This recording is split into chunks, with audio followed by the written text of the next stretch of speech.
The new BBC audio story starring Tom Baker, part 1 out now folks, is superb and easily a better story idea than most of the new series episodes.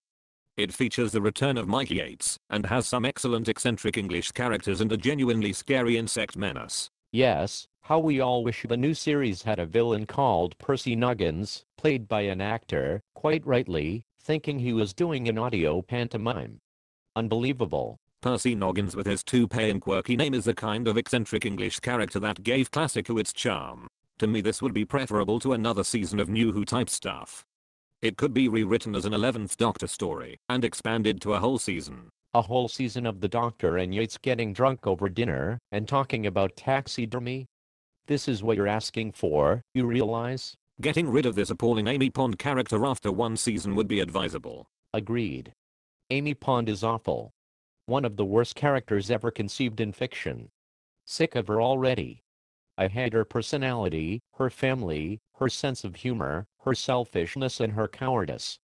I could tell all this from snaps of her on a beach. I predict that Amy Pond will be awful. Since you have a time machine, can you tell us the next 10 lottery numbers please? You are not exactly Darren Brown, Sparrow. You're not even Mystic Meg. Karen Gillan looks like a wet behind the ear 6th form girl, and I'd guess that her character will be rather vacuous. Whereas Mike Yates is superb in Hornet's Nest. In his first scene he faints at a clock chiming and needs to be rescued by the Doctor. He spends the rest of the story knocking back Sherry and criticizing everyone and everything he meets.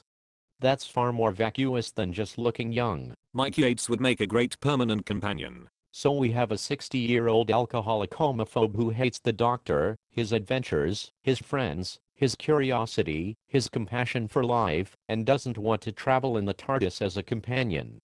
Why not call him Ben Chatham? It is a good job that your predications are worthless and have nothing to do with how things turn out. Not the case at all. In 2005 I predicted that Rose would be a huge disappointment and a light entertainment episode. And I was proven to be completely right. Sparacus, if Rose was a huge disappointment, why do we still have Doctor Who?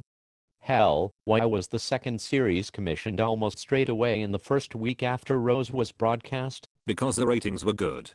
All manner of low-quality rubbish can pick up high ratings, as is shown by the likes of The X Factor, and I'm a Celebrity. Sparacus, you're starting to become a classic example of the inverse ratio between the size of the mouth and the size of the brain. I have a history degree from Lancaster University.